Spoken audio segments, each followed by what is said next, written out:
Hello students, आज हम 10+2 business study का lesson fourth coordination concept and importance lesson करने जा रहे हैं।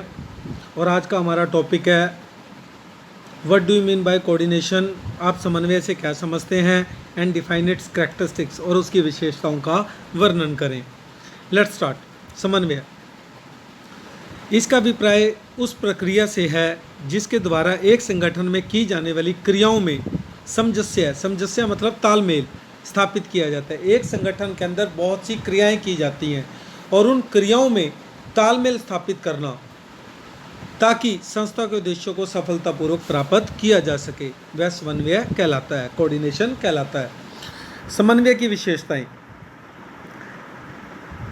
First, coordination integrates group efforts. समन्वय सामूहिक प्रयास में तालमेल स्थापित करता है।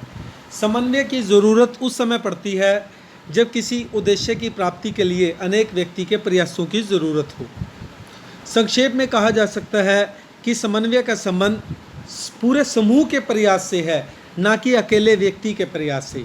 यदि एक ही व्यक्ति काम को करने वाला है तो समन्वय का प्रश्न ही नहीं उठता।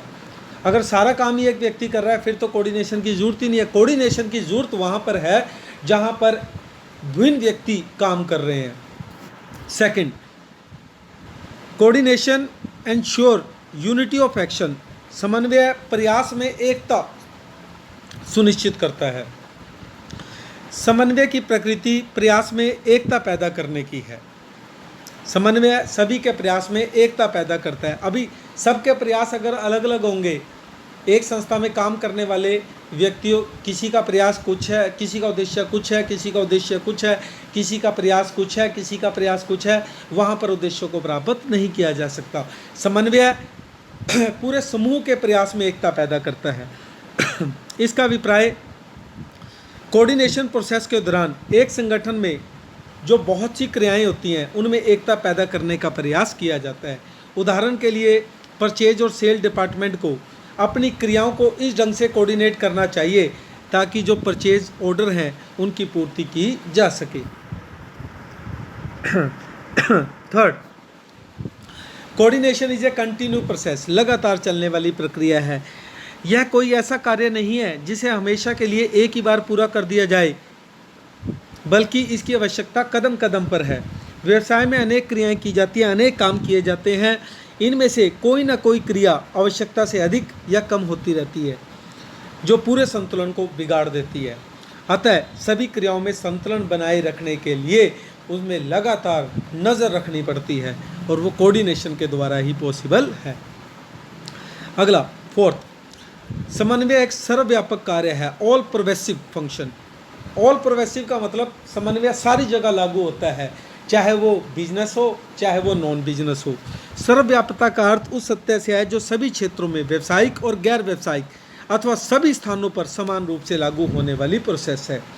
जैसे एक शिक्षण संस्था में टाइम टेबल बनाना कोऑर्डिनेशन स्थापित करने का एक अच्छा उदाहरण है।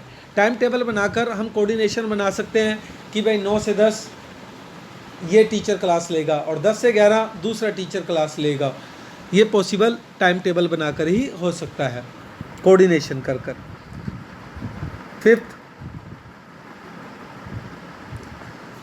Coordination is the responsibility of all managers. समन्वय सभी प्रबंधकों का उत्तरदायित्व है। सभी प्रबंधक, एक संस्था में 3 तरह के प्रबंधक होते हैं, टॉप लेवल, मिड लेवल और लो लेवल। समन्वय की जरूरत top level, mid level, lower level तीनों स्तर के मैनेजमेंट पर होती है। सभी स्तरों पर की जाने वाली विभिन्न क्रियाएं अपने आप में महत्वपूर्ण होती है। तीनों लेवलों पर जो काम किया जाता है वो अपने अपने ढंग से महत्वपूर्ण है। अतः सभी प्रबंधकों का यह उत्तरदायित्व बनता है कि वो कोऑर्डिनेशन स्थापित करने का प्रयास करें। इसलिए यह नहीं कहा जा सकता कि समन्वय का किसी विशेष प्रबंधक के स्तर पर या किसी विशेष प्रबंधक के लिए अधिक महत्व है। कोई एक प्रबंधक के लिए समन्वय का महत्व नहीं है, बल्कि सभी प्रबंधकों के लिए समन्वय का महत्व है। सिक्स्थ एंड लास्ट, समन्वय जानबूझकर किया जाने वाला कार्य है। Coordination is a deliberate function. समन्वय कभी भी अपने आप स्थापित नहीं होता, बल्कि इसको जानबूझकर किया जाने वाला प्रयास है। केवल सहयोग से बात नहीं बनती, सहयोग के साथ समन्वय का होना भी जरूरी है। उदाहरण के लिए एक अध्यापक बहुत बढ़िया पढ़ाने की इच्छा रखता है, ये सहयोग है, लेकिन स्कूल में टाइम टेबल नहीं बनाया गया, ये कोऑर्डिनेशन की कमी है। ऐसी स्थिति में कक्षाएं नहीं लग पाएंगी। आई होप सभी को वीडियो पसंद आई होगी। अगर आपको वीडियो पसंद आई है तो प्लीज़ लाइक और शेयर ज़रूर करें। Thanks to everyone.